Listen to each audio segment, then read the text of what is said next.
Nasa gitna na naman kami ng isa pang mainit na pagtatalo.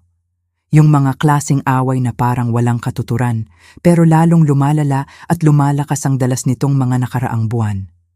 Nagsimula lang sa isang simpleng tanong ko.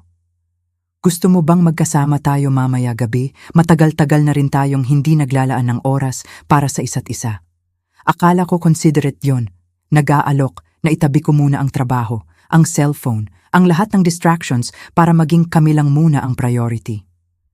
Pero imbis na makita kong ngumiti siya o kahit simpleng salamat ay nakuha ko ang matalim na sagot na parang kutsilyo. Malamig, matigas. Halos parang script na paulit-ulit niyang sinasanay sa isip. Hindi ko naman utang sa iyo ang intimacy, sabi niya habang nakapamaywang.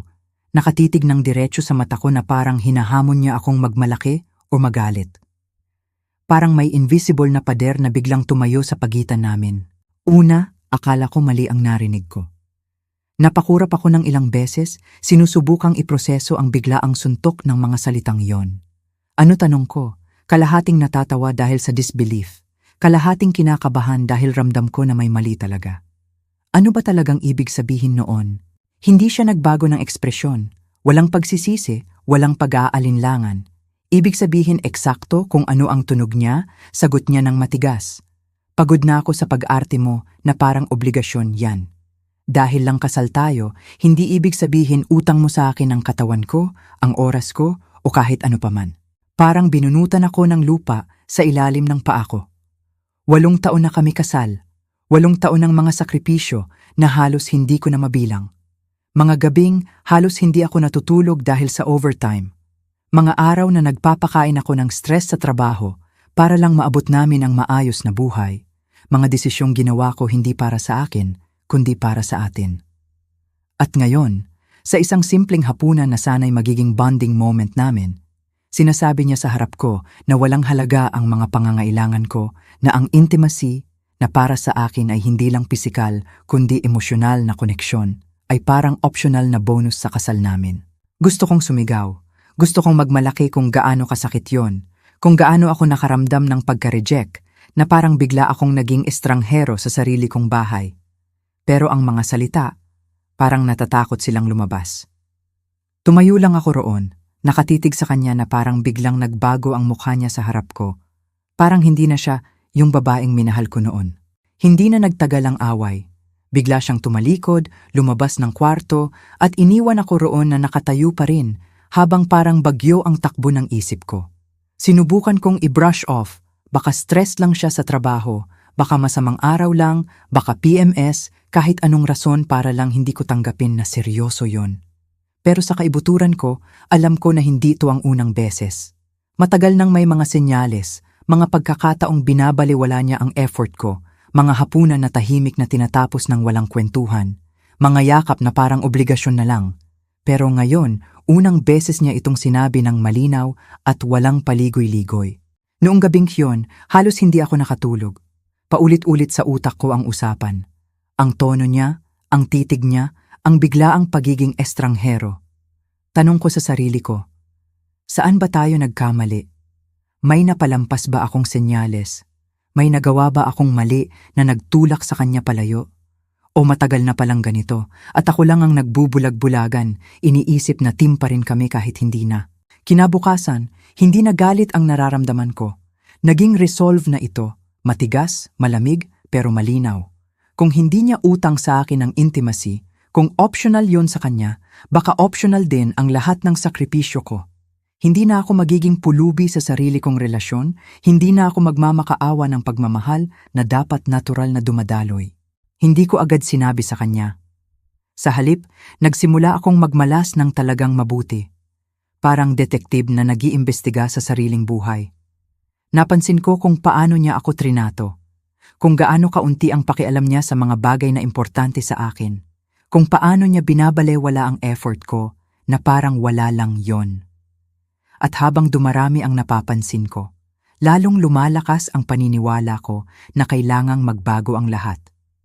Pero hindi ko pa alam kung paano o kung ano talaga ang pagbabagong yon. Ang alam ko lang, Hindi ko nahahayaang tukuyin ng mga salita niya ang halaga ko bilang tao, bilang asawa, bilang lalaki. Ang mga araw pagkatapos noon, parang may nag-shift sa loob ko. Bigla kong nakita ang kasal namin sa ibang lente. Hindi na bilang magkasamang naglalakbay, kundi parang patuloy na laro ng balancing act kung saan ako palaging yung nagbibigay ng sobra para hindi mahulog ang lahat. At habang iniisip ko yon, lalong tumitindi ang galit ko. Hindi galit na sumasabog, kundi galit na malamig, matagal nang naipon. Naalala ko ang mga gabing overtime ako para lang may pang-down payment kami sa bahay namin. Noon, sinabi niya sa akin nang may luha sa mata, "Proud ako sa'yo. Lucky ako na may asawang ganito kahalaga ang future natin." Hinawakan ko ang mga salitang, "Yon parang gasolina." Itinulak ko ang sarili ko ng mas malakas, nagtiis ng pagod, ng stress, dahil naniniwala akong para sa atin yon. Pero ngayon, tinitingnan ko pabalik, parang niloko lang ako. Parang noong hindi na maginhawa ang mga sakripisyo ko, tahimik na binura niya yon sa listahan ng mga bagay na dapat niya pasalamatan. Hindi lang pera yon, pati ang maliliit na bagay. Mga beses na kinansela ko ang inuman kasama ang mga kaibigan dahil sinabi niyang, "Kailangan kita dito sa bahay mamaya." Mga weekend na ginugol ko sa pag-aayos ng bubong, pagpipinta ng pader, pagpapatakbo ng errands, para lang makatulog siyang maaga at hindi stressed. Mga gabi na sinuko ko ang tulog ko dahil gusto niyang maglabas ng sama ng loob tungkol sa boss niya, sa katrabaho, sa buhay.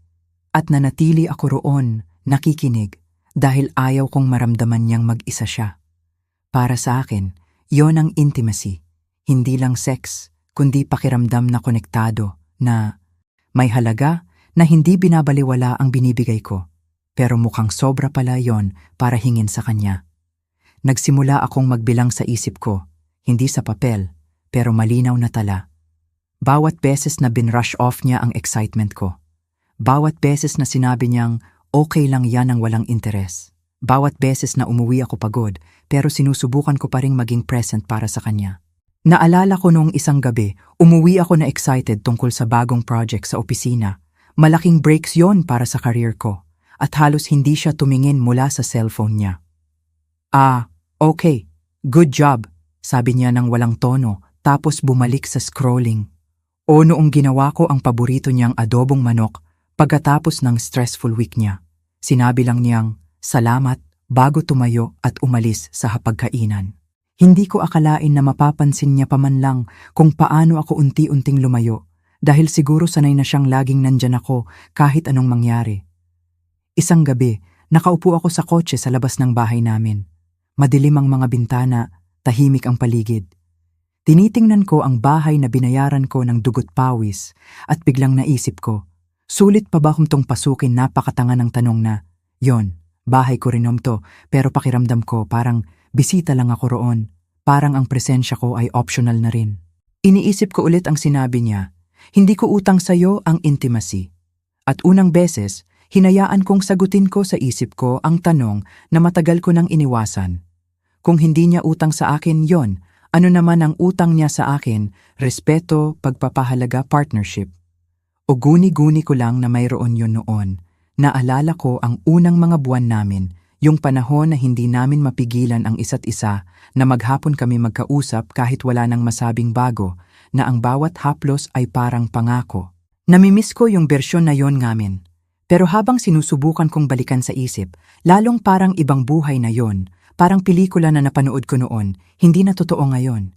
Hindi agad ako pumasok sa bahay noong gabing yon. Matagal akong nakaupo sa kotse, nakatitig sa sarili ko sa rearview mirror. Hindi ko na nakita ang lalaking puno ng pangarap noong nagpakasal kami. Nakita ko ang isang pagod na tao, taong gumugol ng mga taon sa pagbuhos ng sarili sa isang relasyon na biglang tumigil ng magbalik kahit ano. At doon ko naintindihan, hindi ako galit dahil sa sinabi niya. Galit ako dahil alam kong tama siya. Hindi niya utang sa akin ang intimacy. Pero kung ganon, hindi ko rin utang sa kanya ang bersyon ng sarili ko na laging yumuyuko, laging nag-a-adjust, laging nagpapahiya para lang manatili kami. Pagpasok ko sa pinto nung gabing yon, iba na ang pakiramdam ko. Hindi galit, hindi malungkot, tapos na. Tapos na sa pagsisikap na ayusin ang isang bagay na hindi niya man lang napapansin na sira na. At kahit masakit ang pagkaunawa na yon, nagbigay din ito ng kakaibang kalinawan. Kung hindi niya utang sa akin ang intimacy, baka hindi ko rin utang sa kanya ang sarili kong buong buo na binigay ko sa loob ng 8 taon. Nagsimula ang pagbabago ng dahan-dahan pero sigurado. Tumigil ako sa pagtatanong kung kumusta ang araw niya, hindi dahil galit, kundi dahil napagtanto kong hindi ko na talaga gustong marinig ang pare-parehong kwento. Masamang boss, mabagal na deadline, drama sa opisina. Gusto kong makita kung ano ang mangyayari kapag hinayaan kong mamatay ang usapan, kapag hindi na ako ang laging tagapagpatuloy. Una, hindi niya napansin. Sanay na siyang punuin ko ang katahimikan, kaya nalunod lang ang pag-withdraw ko sa background. Nakaupo ako sa sala, nag-scroll sa cellphone, nagpapalit ng channel sa TV, at halos hindi siya tumingin.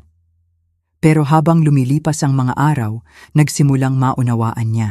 Nagsimulang magtapon ng maliliit na komento. Tahimik ka lately o okay ka lang ba? Sumasagot ako ng simpleng oo o shrug lang. Hindi ko binibigyan ng pagkakataon na ibalik sa akin ang usapan, na ipaliwanag ko kung bakit, habang siya'y nakaupo na parang walang nangyaring mali sa una. Nagsimulang makakaapekto yon sa kanya. Nagsimula siyang mangasar ng higit pa. Pinuna ang paraan ko ng pagtupi ng damit, nagrereklamo na hindi ko napuno ang gas tank, inaakusahan akong distracted kahit wala naman kaming totoong usapan.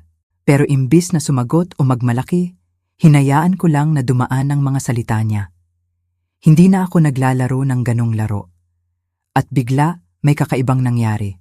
Nagsimula siyang sumubok. Una, subtle lang. Dala siya ng kape kapag late ako nagtatrabaho. Nagsuggest na manood tayo ng movie tulad noon. Nag-aalok ng hapunan na siya ang magluluto. Pero imbis na tumalon sa mga mumu ng atensyon na, yon, hinayaan ko silang nakabitin sa ere. Hindi dahil gusto kong parusahan siya, kundi kailangan kong makita kung totoo ba yon. Kung genuine na pagsisikap ba o para lang maayos ang tensyon nang hindi tinutugunan ang tunay na problema. Lumalapot ang tensyon sa bahay araw-araw. Umaabot siya, kaunti kong iniiwasan, sapatos na sapat para manatili siyang nag-iisip, para maramdaman niya ang kawalan ng dating ako na laging nandyan. At habang sinusubukan niyang mabawi ang kontrol, lalong lumilinaw na hindi niya alam ang gagawin kapag ako na ang tumigil sa pagiging taga-ayos ng lahat. Isang gabi, direktang tinanong niya ako, "Galit ka ba sa akin?" Mas mahina ang boses niya, parang natatakot talaga sa sagot. Tiningnan ko siya ng matagal at sinabi ang bagay na pinigilan ko mula pa noong gabing yon. Tapos na ako sa pagsisikap ng higit pa kaysa sayo. Nakita ko ang mga salita na tumama sa kanya na parang sampal. Bumukas ang bibig niya para sumagot pero walang lumabas. At sa unang beses matagal na panahon, pakiramdam ko may hawak ako ng sitwasyon. Hindi dahil nanalo ako sa argumento, kundi dahil sa wakas, tumigil ako sa paghingi ng paumanhin sa pagkakaroon ng pangangailangan na higit pa sa kaya niyang ibigay. Kinabukasan, imposibleng balewalain ang tensyon sa bahay. Mas tahimik siya kaysa dati, pero iba yung katahimikan na yon. Hindi na malamig at dismissive tulad ng dati. Parang hindi mapakali, parang naghihintay siyang magkakrak ako at magpaliwanag. Pero hindi ko ginawa. Tinuloy ko ang routine ko. Gumawa ng kape, nag-check ng email, umalis papuntang trabaho nang walang tingin sa kanya. At doon nagsimula ang sunod-sunod na text messages. Bandang tanghali, kailangan nating mag-usap. Inignore ko, maya-maya. Seryoso, hindi natin pwedeng gawing parang walang nangyayari ito. Iniwan ko ring unread. Pag-uwi ko, nandun na siya, naglalakad-lakad sa sala na parang nakakulong na leon. Napansin ko na nagre-rehearse siya ng sasabihin, pero hindi ko hinayaang magsimula. Ano ang gusto mo, tanong ko habang inilalagay ang susi sa counter. Nanliit ang mata niya. Ano ang gusto ko, nagbibiro ka ba? Ikaw ang gumagawi na parang estranghero sa sarili nating bahay. Gusto kong malaman kung ano ang nangyayari sa'yo. Tumawa ako. Hindi dahil nakakatawa, kundi dahil sa sobrang disbelief. Ano ang nangyayari sa akin? Seryoso ka ba? Sinusunod ko lang ang lead mo, sweetheart. Malinaw na sinabi mo kung ano ang kasal na to at kung ano ang hindi noong gabi na sinabi mong hindi mo utang sa akin ang intimacy. Namula ang mukha niya. Sandali akala ko itatanggi niya, pero hindi. Sa halip, naging defensive.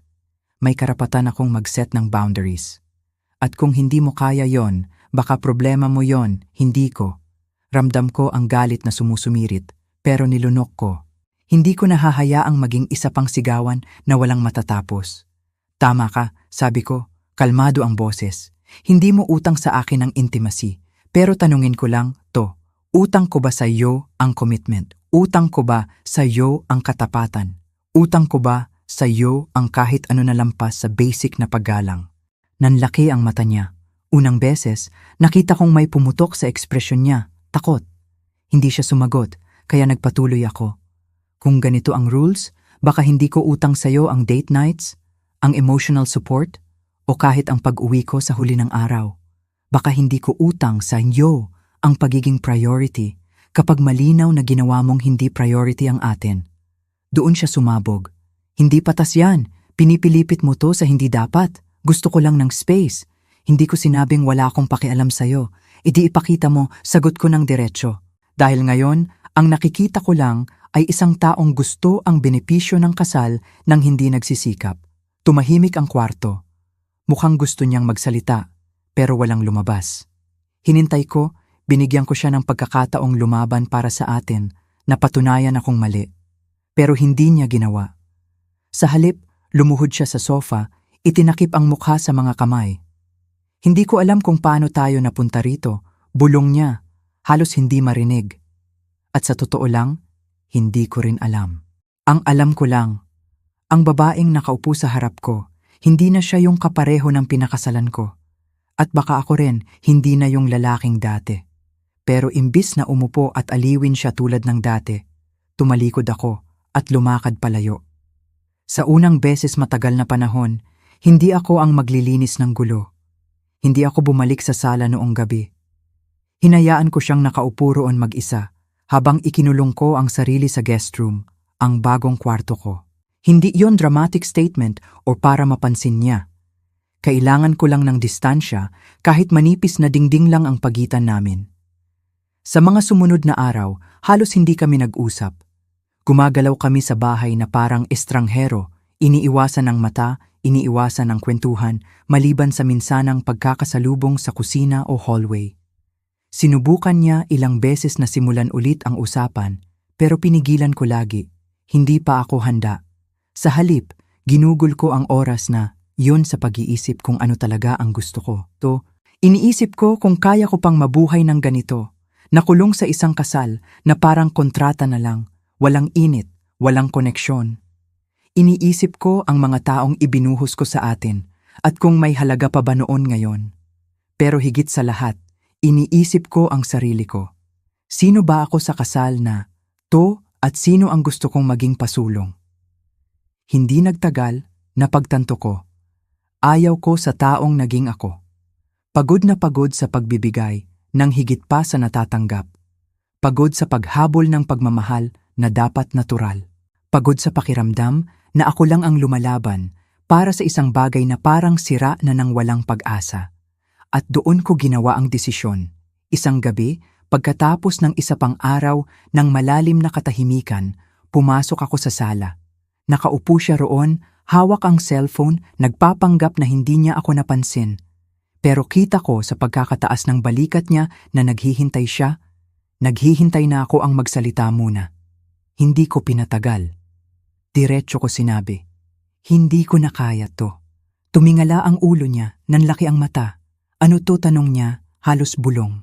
Ulitin ko habang itinuro ang pagitan namin. Hindi ko na kaya ang pagpapanggap na okay tayo kapag hindi. Hindi ko na kaya ang pagbibigay ng paulit-ulit habang parang sapat na sayo ang pagiging nandito. Nagsimula siyang magsalita pero pinutol ko. Hindi na ako galit, sabi ko. Hindi na rin nasaktan. Tapos na ako. Hindi ko alam kung ibig sabihin noon ay maghihiwalay tayo, kung magko-counseling tayo o kung ano pa. Pero alam ko, hindi ko na kaya ang ganitong buhay. Sa unang beses sa mga linggo, mukhang talagang natakot siya. So ano? Aalis ka? Some shrug ako. Siguro hindi. Pero sa tingin ko, kailangan nating maghiwalay ng ilang panahon para malaman yon.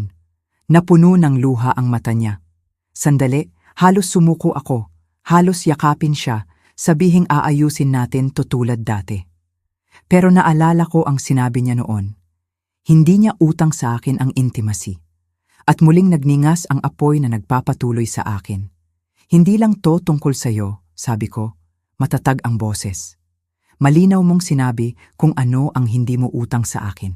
Ngayon, malinaw kong sinasabi kung ano ang hindi ko na ibibigay ng walang kapalit. Kinuha ko ang bag na napak ko na kanina pa, lumakad patungo sa pinto. Hindi niya sinubukang pigilan. Nakaupo lang siya, umiiyak ng tahimik habang lumabas ako at sinara ang pinto sa likod ko. At habang nagmamaneho palayo, naramdaman ko ang isang bagay na matagal ko nang hindi naramdaman. Relief. Hindi dahil tapos na ang lahat, kundi dahil sa unang beses, pakiramdam ko may pagpipilian ako. Hindi ko tiningnan ang cellphone ko ng maraming oras pagkaalis ko. Alam kong magte-text o tatawag siya eventually. Pero hindi pa ako handa harapin ang anumang sasabihin niya. Nanatili ako sa murang hotel noong gabi, nakatitig sa kisame ng maraming oras, paulit-ulit na inuulit ang lahat ng humantong sa momentong to. Tanong ko sa sarili ko ng paulit-ulit, tama ba ang ginawa ko? Tapos na ba talaga ang kasal namin? O reset lang to na kailangan namin para maayos ang nasira? Kinabukasan, wala pa rin akong sagot. Pero isang bagay sigurado, hindi pa ako handang bumalik. Ang unang ilang araw na magkahiwalay, pakiramdam na kakaiba. Parang nabubuhay ako sa buhay ng iba. Kumakain mag-isa, nakaupo sa katahimikan ng walang TV na umaingay, natutulog ng walang naririnig na yabag niya sa hallway. Una, liberating. Pero unti-unting sumisilip ang kalungkutan. Hindi dahil namimiss ko siya, kundi namimiss ko ang ideya ng kung ano tayo dati. Tinawagan niya ako sa 3 gabi. Halos hindi ko sinagot, pero pinanalo ng curiosity. Hey, sabi niya, maliit at alanganin ang boses. Hey, matagal kaming hindi nagsalita pagkatapos noon. Narinig ko ang paghinga niya, nanginginig, hindi pantay. Alam kong umiiyak siya. Pero hindi ko hinayaang bumaba ang depensa ko dahil lang mahina ang tunog niya.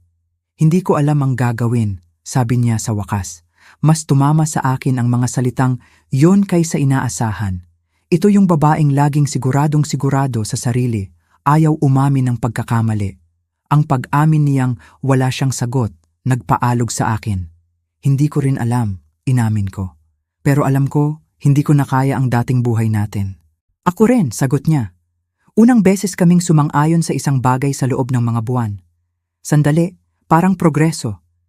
Pero pagkatapos noon, bumalik ang realidad at natigilan ulit ang usapan. Sa mga sumunod na linggo, nagsimula kaming mag-usap ng higit pa, pero nanatili ang distansya. Gusto niya akong umuwi, kahit subukan ng counseling bago kami sumuko. Bahagi ko rin gusto yon, pero ibang bahagi ko hindi makalimutan kung paano tayo napunta rito. Hindi ko makalimutan ang pakiramdam na sinabihan na walang halaga ang pangangailangan ko. Hindi ko makalimutan ang mga gabi na pakiramdam kong invisible ako sa sarili kong bahay. Hindi ko makalimutan ang resentment na naipon sa loob ko sa mga taon. Kaya hindi ako nagmadali bumalik. Sa halip, nag-set ako ng totoong boundaries. Kung susubukan ulit, kailangang iba na. Hindi na ako maghahabol ng pagmamahal niya o magmamakaawa ng mumo ng atensyon. Kailangan niyang ipakita na handa siyang magsakripisyo, na talagang may pakialam siyang ayusin ang nasira. Sa ilang panahon, mukhang sinusubukan niya. Nagpunta siya ng counseling sessions mag-isa nang hindi pa ako handa sumali. Nagpadala siya ng mahahabang text tungkol sa pagre-reflect niya sa mga sinabi at ginawa niya. Tumigil pa siya sa pagbibintang sa akin kung bakit ako naging malayo. Pero kahit gusto kong maniwala, may mali pa rin. Marahil dahil kailangan ko munang umalis para siya magsimulang sumubok. Marahil dahil hindi ko na siya mapagkakatiwalaan na hindi na babalik sa dating ugali kapag naayos na ang gulo. Sa huli, hindi kasing dramatic ang desisyon gaya ng inakala ko. Walang malakas na argumento, Walang umiiyak na paalam. Tahimik na pag-unawa lang na lumayo na tayo ng sobra para makabalik pa. Nagsampa ako ng separation 1 buwan pagkatapos. Hindi niya nilabanan. At kahit masakit isara ang chapter na yun ang buhay ko, lumakad ako palayo, alam kong sa wakas pinili ko ang sarili ko. Isang bagay na matagal ko nang hindi ginawa. Tama man o mali yun, siguro oras lang ang magsasabi. Pero ngayon, ang alam ko lang, hindi na ako magbabayad ng higit pa kaysa sa handa nilang ibalik. Hindi na muling mangyayari.